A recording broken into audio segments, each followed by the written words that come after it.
Сәлеметсіздер ме біздің құрметті ата-аналар, сүйікті оқушылар. Мен сіздермен байланысқа шыққаныма өте қатты қуаныштымын. Онлайн болса да әзірге бір-бірімізге қолдау көрсетіп, осылай жүйелі түрде жұмыс жасайық. Өзімді таныстыра кетсем, есімім Сейітнұр Мөлдір Тұрғанғазықызы болады. Нұр-Сұлтан қаласы Әл-Фараби атындағы оқушылар сарайының театр бөлімінің актерлық шеберлік жетекшісімін. Біз бүгін поэзияны мәнерлеп, мәтініне келтіріп, эмоциялық тұрғыда қалай оқу керектігін, өзіміздің жүрегімізден шыққан затты келесі бір адамның жүрегіне қалай жеткізе білу керектігін үйренеміз.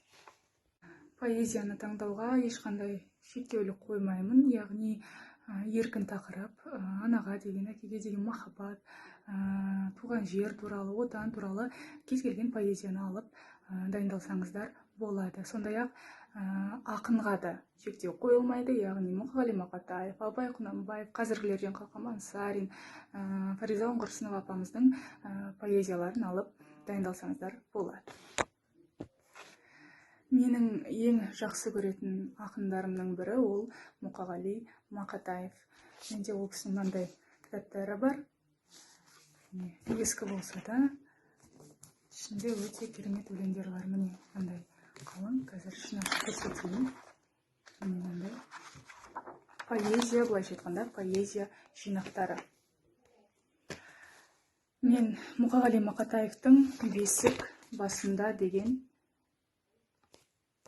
поэзиясын, өлеңін таңдадым. Біздің поэзия оқу кезіндегі бірінші жасайтын нәрсеміз ол басынан аяғына дейін дәптерімізге көшіреміз. Сосын қаламмен, мысалы, екі дауысты дыбыс қатар келген кезде бір дауысты дыбыс түсіп қалады деп біз өзіміз қазақ тілден кезінде өткенбіз. Сондай жерлерін барлығын қаламмен өстіп төбесіне птичка дейміз ғой, птичка қоямыз. Мысалы, менде қандай ғана анадан туады адам дейді. Бұл жерде туады адам. Яғни әріпі мен әріпі бұл жерде қатар келген. Сонда бізде әрине бірінші әріпі түсіп қалады. Қандай ғана анадан туады адам емес, қандай ғана анадан туады адам болып оқылады. Екінші нәрсе, яғни біз әр жолда, яғни бізде қазір 21 жолдан тұрады екен поэзиямыз. Әр жолдың өзінің негізгі ой түсетін жері болады. Яғни, мысалы, ұйықта ұлым, ұйықта бөпем қасыңдамын. Бұл жерде ой, яғни біздің айтқымыз келіп тұрған нәрсе қай сөзге түседі. Яғни негізгі сөзді анықтап алуымыз керек. Ұйықта ұлым, ұйықта бөпем қасыңдамын дейді. Бұл жерде ұлым, бөпем деген сөздер ол қаратпа сөз. Былайша айтқанда, ұйықта етістік. Ал енді қасыңдамын деген бұл жерде негізгі сөз болып табылады. Ұйықта ұлым, ұйықта бөпем қасыңдамын. Яғни жаңағы біз төбесін түртіп қойған негізгі сөзіміз,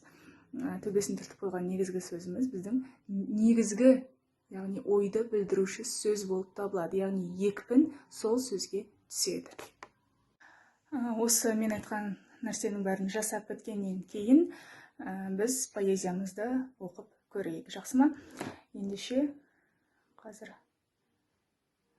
өзімізге жаңағы атмосфераға кіру үшін, сезіне алу үшін көмектесетін заттардың бірі ол фоновая музыка, яғни фондық әуен.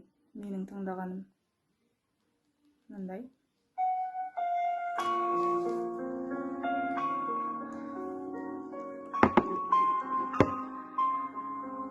Ұқсайды бар тыныштық жер бетінде, ұйқыдағы сәбидің келбетіне. Ояту бұлай тұрсын, рұқсат жоқ, ұйықтап жатқан ұлымды тербетуге.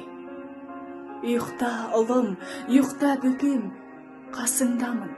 Керек емес дүние асылдарың, бақыт байлық барлығы менің үшін сенің бір кеп мойныма асылғаның. аймалайсың жанымды күлкіңменен, тамағыңнан айналдым бүлкілдеген, не дейсің сен бұртиып, айтшы сәулем, қытықтаған жүректі бір тілменен. Қандай ғана анадан туады адам, сәбилердің ұйқысын қуалаған, о тыныштық, тыныштық. Қандай рахат, сәбилер жыламаған. Ұқсайды бар тыныштық жер бетінде, ұйқыдағы сәбидің келбетіне. Кім болсаң, ол бол мейлі, рұқсат жоқ. Ұйықтап жатқан ұлымды тербетуге. Ал енді құрметті оқушылар, сіздерге үйге тапсырма.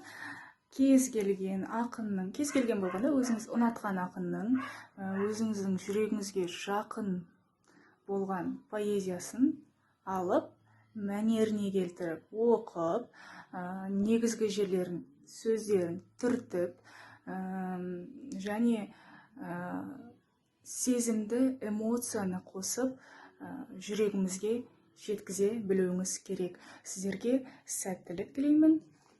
Ауырмаңыздар.